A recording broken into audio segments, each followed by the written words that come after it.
Послевоенный миропорядок не раз проходил проверку на прочность. The post-war world order has repeatedly been tested for its strength. At one time, it seemed that the greatest danger was the confrontation of irreconcilable ideologies during the Cold War years. However, as years passed, the bipolar system became a thing of the past, and today we have approached a global catastrophe. Closer than ever, witnessing not only the widespread violation of the Charter, but also the questioning of its value and the necessity of compliance.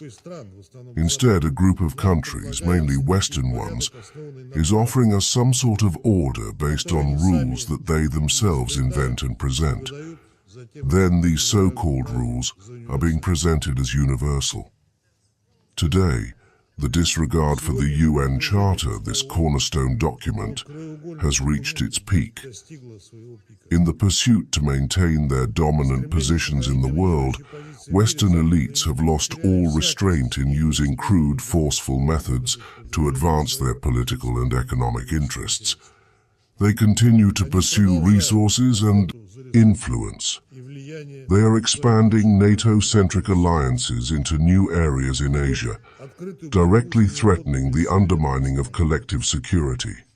With the help of controlled organizations and media, they divert the attention of the international community from the real root causes of the conflict, generating double standards that confuse those who seek to responsibly adhere to charters. The era of cooperation in Europe brought prosperity, a part of which was the unification of Germany. However, short-sighted politicians in Europe decided to be cunning. They decided that cooperation disgrace. This is not their method, that it's better to use blackmail and pressure, that they need to seize lands in the East again, this time under the guise of NATO and European Union expansion. These imperial projects are moving eastward, not asking the people, seizing countries. They rely on bribing elites and color revolutions. But today the European elite decided to drop the masks and bet on undisguised military force, actively engaging in the crisis in Ukraine, including unprecedented arms supplies. As we already mentioned at one of these Security Council meetings, Germany does not shy away from fueling the conflict with weapons in the area, in including new technologies. On April 22nd, the German defense minister decided to make his country's aggressive plans public. The main points were published. The documents outlining the strategic directions of Germany's armed forces, indicating that this country intends to become the main military power in Europe and take responsibility for its security. This is stated in this document. The goal of an unprecedented build-up of armed forces and weapons is proclaimed. Moreover, Germany, together with France, establishes a certain high-level nuclear steering group. It proclaims Germany begins to move its military presence eastward by deploying a contingent to Lithuania. The goals and actions announced by Germany contradict the treaty on the final settlement with respect to Germany of 1990, which serves as the basis the unification of this country, which imposes very specific limitations on Germany's armed forces, as well as a prohibition on possessing nuclear weapons.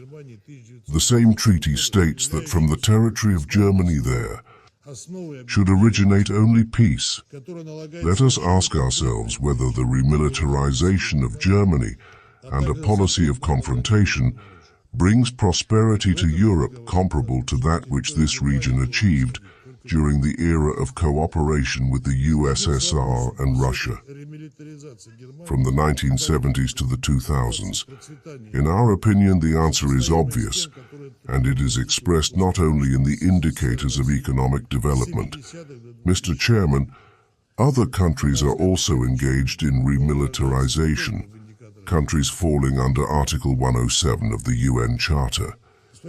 For instance, Japan is developing its armed forces and arms supplies, openly discussing amendments to its constitution, which impose restrictions in this area following the Second World. The war are looking for pretexts to rewrite its results, and no one should be deceived by their rhetoric. This is a very dangerous trend that deserves the attention of the entire international community. Mr. Chairman, throughout around the world, the situation is teetering on the edge of war and peace.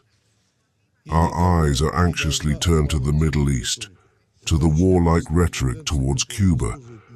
We are convinced that this path leads nowhere. We must help each other avoid a global crisis and restore the UN's role as an honest broker. However, to start, as in the past, it is necessary to once again affirm a consensus on the basic parameters of international cooperation.